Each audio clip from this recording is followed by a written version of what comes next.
Okay, so let us continue with this will be another video about problems. So, in the last video we were doing a problem about ideals in a ring, and given two ideals I have talked about the intersection is an ideal, union is not in general an ideal, but we have defined a new ideal called I plus j, which happens to be an ideal. So, now I want to talk about the product of two ideals. Okay. So, I want to define I j, okay, and it turns out to be the following. So, I j is defined to be, so the setup is as before, I and j are ideals in a ring R. We define I times j, which I usually just write I j, is equal to, I will take the sums of this form. So, A I, B I, where A I is in I, B I is in j. Okay. So, this is a finite sum. So, obviously, we want to take only finite sums, because we can only add finitely many elements at a time. So, what I am saying is, for example, one things are of this form. So, A 1 B 1 plus A 2 B 2 A n B n, these are elements of I j. Okay. So, just to give you explicitly what elements are, I take elements of I take elements of j, I multiply them and then I pool them together to get this. It turns out that this is important to define it this way. If you just take products of elements, one single product, it is not an ideal. So, now I define it this way and I want to show that I j is an ideal of R. I want to show I j is an ideal of R, and this is very simple actually. So, why is it an ideal? I j is closed under addition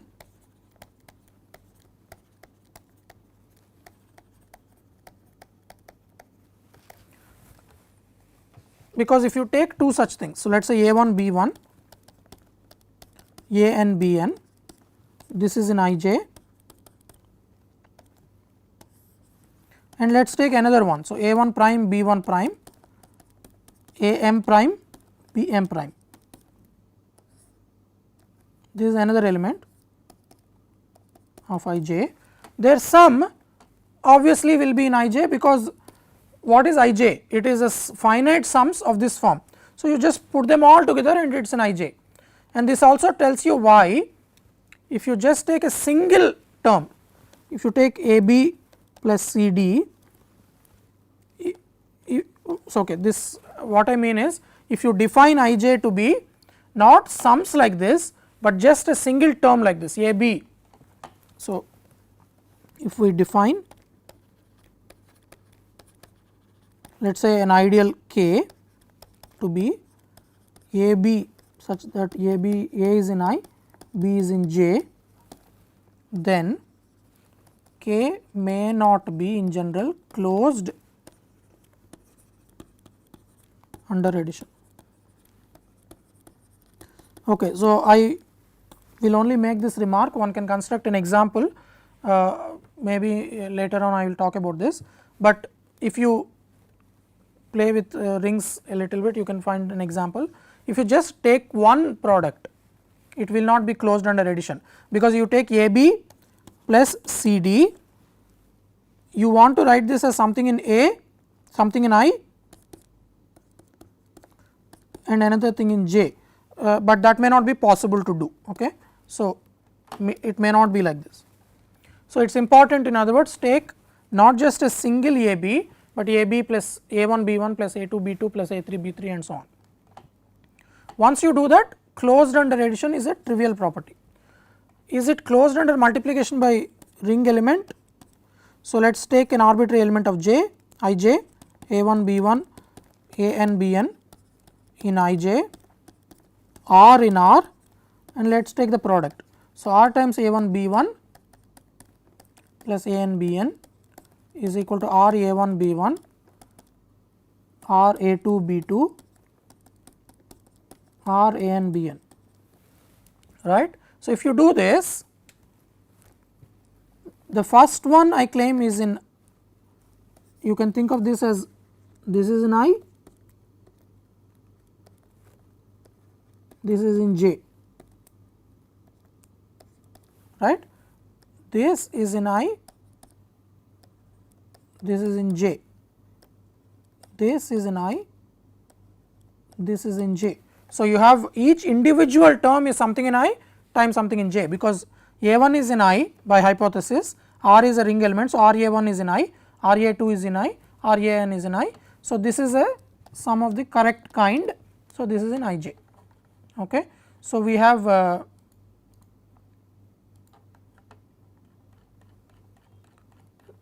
I j is also closed under arbitrary ring multiplication. So, I j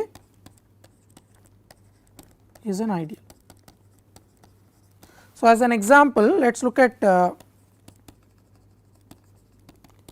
integers, R is integers, I as before 2 z, j as before 3 z. So, in this case we saw that I plus j is actually z, I intersection. So, now let us compute I times j. I times j is, you take something in 2 z, something in 3 z, you multiply them. So, for example, let us take 4 and 3. Okay. So, 4 is in I, 3 is in j, 4 times 3 which is 12. So, you take that 12 and you can take another element. So, let us say 8 is in j, minus 6 is in, sorry, 8 is in I, minus 6 is in j. So, 8 times minus 6 is minus 48. So, I will do one more thing, minus 10 is in I, 9 is in j. So, minus 90 is in, minus 90 is the product. So, you take the sum of these three things. So, 12 plus minus 48 plus minus 90 is in I j, right, and what is this? So, this is minus, so 90 plus 48 is 138, 126, right. So, this is minus 126. Okay. So, that is one element of I j. So, you can construct lots of such elements. Now, how do you describe this? It seems wild, right. You can construct lots of elements like this, but one idea will make it clear to you. If you think about this, each individual term here, I get 12, I get minus 48, I get minus 90, each of them is divisible by 6. That is easy if you think about this, because something coming from 2 z, another thing coming from 3 z. So, that means something is a multiple of 2, another thing is a multiple of 3, their product is a multiple of 6. So, everything is a multiple of 6. So, this is a multiple of 6, this is a multiple of 6, this is a multiple of 6, obviously the sum is a multiple of 6. So, what I have just shown is that every element of I j is a multiple of 6. You agree? Okay. So, think about this, it is not difficult at all. Every element of I j is a sum of products. Each such product comes from something in I times something in j. Something in I is a multiple of 2, something in j is a multiple of 3. So, their product is a multiple of 6. So, you have a sum of some finitely many multiples of 6. So, their sum is also a multiple of 6. So, I j contains only multiples of 6s, multiples of 6. Every element of I j is a multiple of 6. On the other hand, every multiple of 6 is in I z. This is actually much easier. Every multiple of 6 is in I z. Why is that? What is a multiple of 6? Multiple of 6 is of the form 6 times n, right. It is something times 6. 6 times n can be written as, for example, 2 times 3n, right. 6n is 2 times 3n. So, this is in I by definition, this is in j. So, 6n is in ij. In fact, 6n is just a single product, you do not even need to take finite sum of such products. So, ij contains all multiples of 6, every element of ij is a multiple of 6. So, ij is exactly multiples of 6.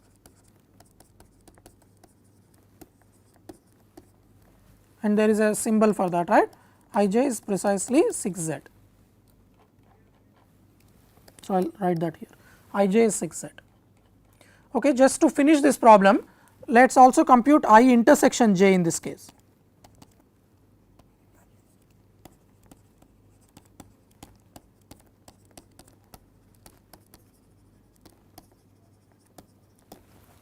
What is I intersection j in this case? So, again remember I is 2z, j is 3z. So, what is I intersection j?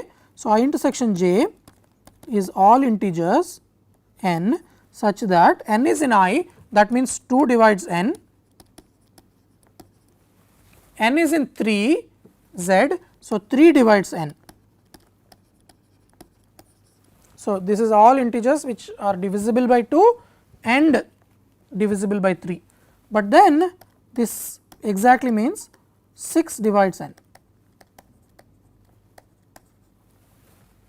So, 6 divides n, but that is exactly the set 6z. Okay. So, in this case Iz is equal to Ij, I intersection j is equal to Ij. So, in this specific example we computed I plus j. So, I plus j is often the biggest ideal that you can construct from I and j. I j and I intersection j are inside I, they are smaller ideals, sometimes they happen to be equal. Okay. So, these are some operations on ideals. So, now let us continue. What I want to do next is continue talking about ideals. So, let us say I am going back to see the numbering now. So, we have done 6 problems, let us continue with 7th problem. Okay. So, 7th problem is also about ideals. Let us look at the following. So, let us say phi from R to R prime is a ring homomorphism.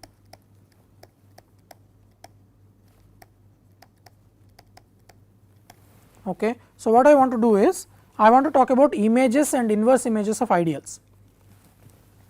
So, first point is if I prime is an ideal of R prime, then phi inverse I prime is an ideal of R.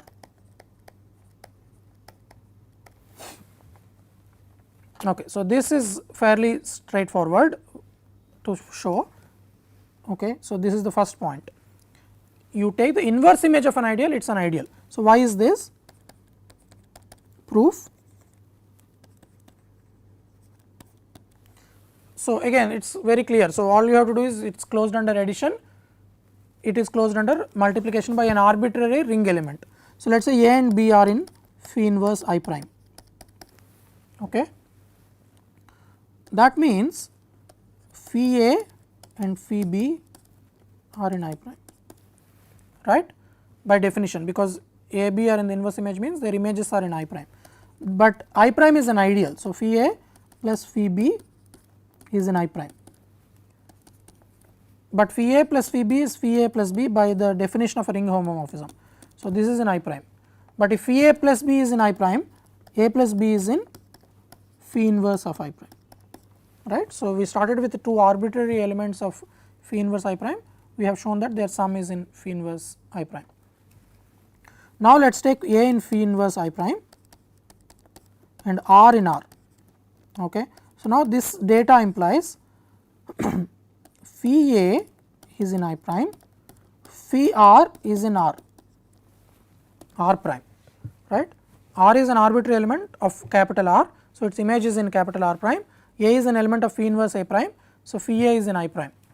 So, their product, because I prime is a ring ideal, their product is in I prime. So, that means phi of R A is in I prime, because phi is a homomorphism, that means R A is in phi inverse I prime. So, this is very straightforward. Inverse image of an ideal is an ideal. What about the image of an ideal? Here we will have to assume that phi is surjective.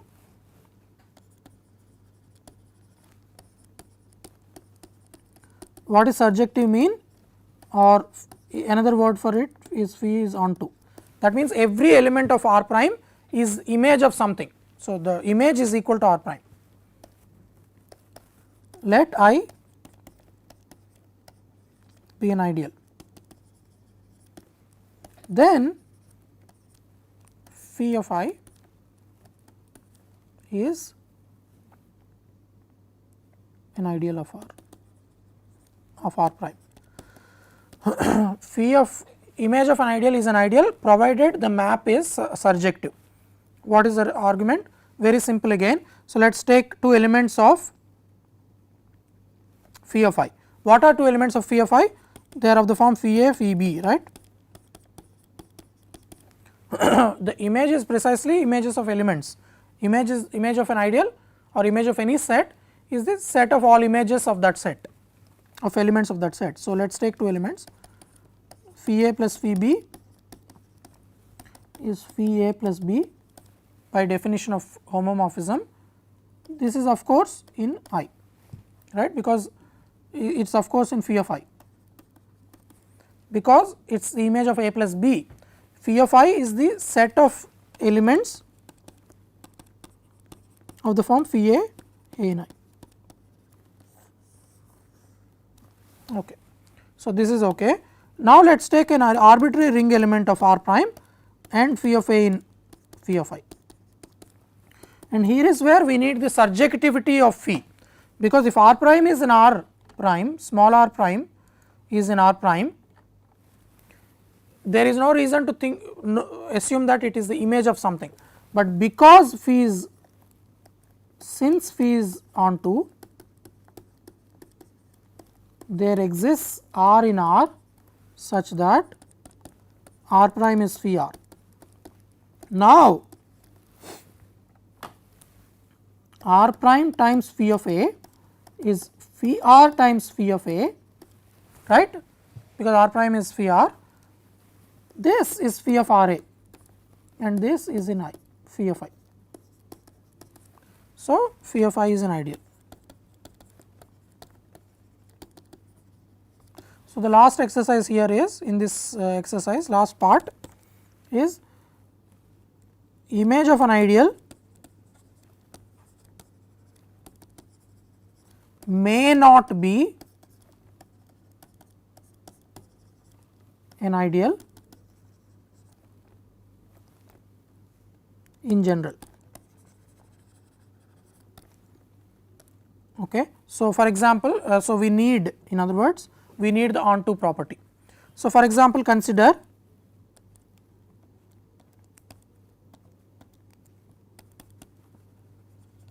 the map from Z to R, Z to rational number. So, here the map is an inclusion.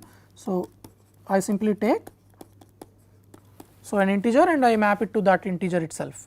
So, I claim that here image of an ideal is not an ideal. For example, take I to be 2Z, the ideal 2Z that we have considered earlier. What is the image of 2Z? It is just 2Z, right? These are all multiples of 2 and the map phi is actually just the inclusion map. So, you take an integer and you put it inside rational numbers as it is. So, image is 2Z, but is 2Z an ideal of Q? So, the image is just 2Z. So, you take the set of even integers, in other words the set of multiples of 2, is that an ideal of Q? No, it is not. Why not? For one thing, Q is a field, we know that. the only ideals of Q, so the only ideals of Q are 0 and Q. By an earlier problem, we know that the only ideals of Q are 0 and Q. So, Q 2Z is not an ideal. So, also we know that more directly 2Z contains 2, 1 by 2 is in Q, right. 1 by 2 is an element of the rational numbers, but 1 by 2 times 2, which is 1, is not in 2Z, right. 1 is not an even integer. So, 1 is not in 2Z. So, why is this not a problem in the integers? Why is 2Z an ideal in integers? That is because 1 by 2 is not available in Z to do this example. Okay. So, 1 by 2 is available in Q. So, 1 by 2 multiplied by anything in 2Z should be in 2Z for 2Z to be an ideal, but it is not. So, 2Z is not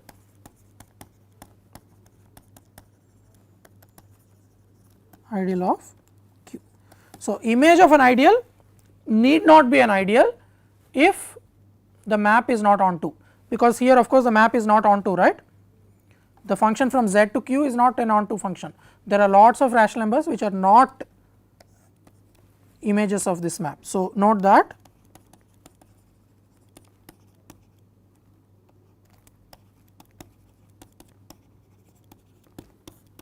of course, if he is onto, we have shown in the earlier part that image of an ideal is an ideal, but if it is not onto, it need not be, as this example shows. Okay. So, now I will do one more example and then we will stop this video and continue with other things in the next video. Okay. So, let us see what is the number now. So, number 8.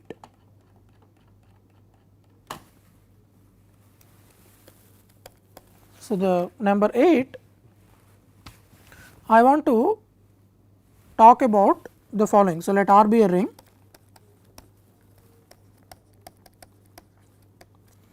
an element of R, an element A of R is called, I will say nilpotent. So, this is a new word for us, nilpotent if a power n is 0 for some n. Okay. So, this is what a nilpotent element is. So, these are important this is an important property in ring theory. So, a nilpotent element is one such that a power of it is 0. For example, 0 element is nilpotent always, because 0 power 1 is 0, 0 is nilpotent in every ring, right. There are other nilpotent elements in specific examples. Let us take R to be, let us say Z mod 4Z. So, here 2 bar is nilpotent. Why is this? Why is 2 bar nilpotent? 2 bar is nilpotent because 2 bar squared is, 2 bar is of course not 0. So, this example shows that there are nilpotent elements that are not 0. So, 2 bar squared is 2 squared bar, right. This is how we multiply in Z mod 4Z. So, A bar times B bar is A B bar. So, 2 bar times 2 bar is 2 times 2 bar, okay, but that is 4 bar. What is 4 bar? 4 bar is 0, right, because we are going modulo 4. So, 2 bar is an nilpotent element. So, the problem that I want to do now is consider the set of all nilpotent elements. So, let I be A in R such that A is nilpotent. So, R is any ring here. So, show that I is an ideal. So, show that I is an ideal of R. So, that is the problem. So, solution. So, I will not do the details fully. This by now you are comfortable with working with elements and ideals and so on. So, you can complete this. Why is this an ideal? So, again to check something is an ideal, we have to check that it is closed under addition, closed under arbitrary ring multiplication. So, let us say A and B are in I, that means A and B are nilpotent. So, choose n m such that A power n is 0 and B power m is 0. Such things exist because A and B are nilpotent.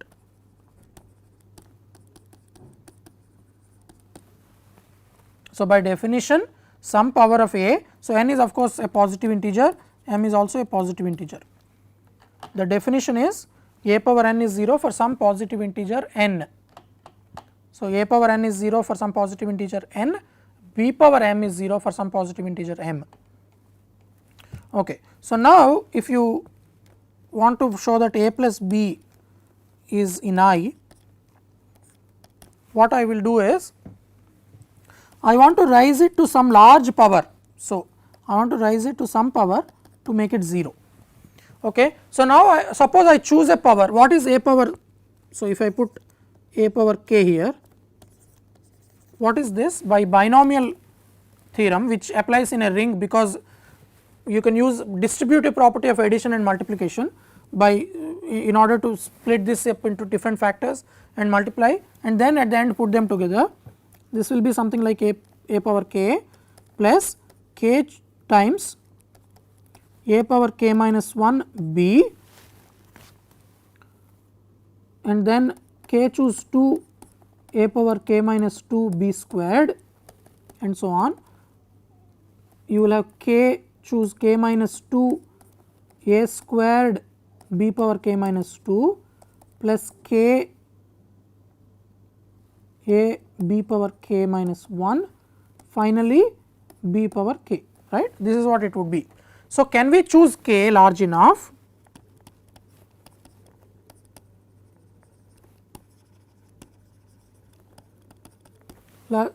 such that each term here is 0.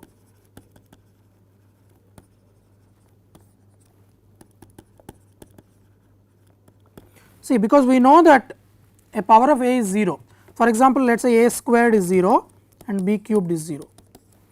Now, if you do A power B, A plus B times A plus B power, okay, so let us say maybe 5 will work. So, what is this? This is A power 5 plus 5 A power 4 B plus 5 choose 2, so that is 10 actually, but A cubed B squared plus 5 choose 3 A squared B cubed plus 5 choose 4 A B 4 plus B 5. Okay. So, this is 0. See, if A squared is 0, it is very easy to check that A power n is 0 or A power I is 0 for all I greater than or equal to 2, right, because A squared is 0 means A squared times A is 0, that means A cubed is 0, A to the 4th is 0 and so on.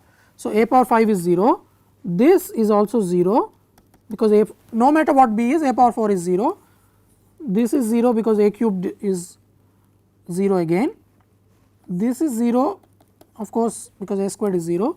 Now, we use the fact that B cubed is 0, so this is 0 and this is also 0. So, A plus B power 5 is 0. So, this idea will tell me that. So, this is an example. So, in general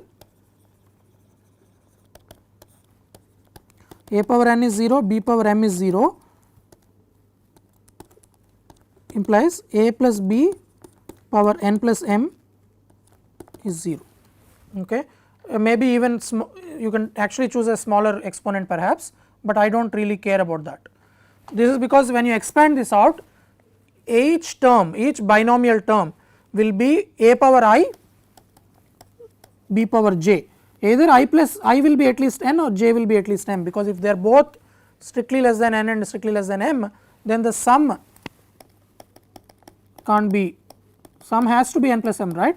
So, when binomial coefficient here each sum is the exponents will add up to k, k minus 1 plus 1, k plus 0, k minus 2 plus 2. So, a plus b will add up, I plus j will add up to n plus m. So, either I will be at least n or j will be at least m. So, if a and b are nilpotent, what I have just shown is if a and b are nilpotent, that means a plus b is nilpotent. Okay. So, this is good. So, fine, and also we need to check now that if R is R and A is in I, that means A is nilpotent. Remember, I is a set of nilpotent elements. I is a set of all nilpotent elements. Then, so choose n such that a power n is 0. By definition, such an n exists. Now, if you take R a power n, this is R n a n, this is 0. So, R a is also nilpotent. So, it is in I. So, that means, so the set of nilpotent elements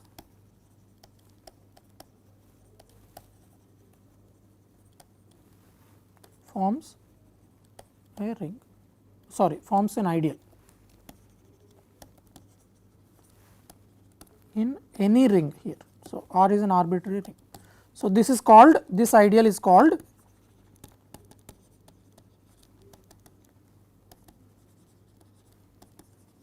the nil radical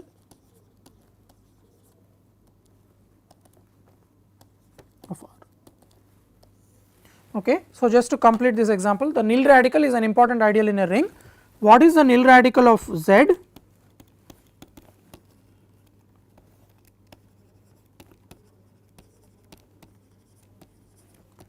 So, if you think about this, here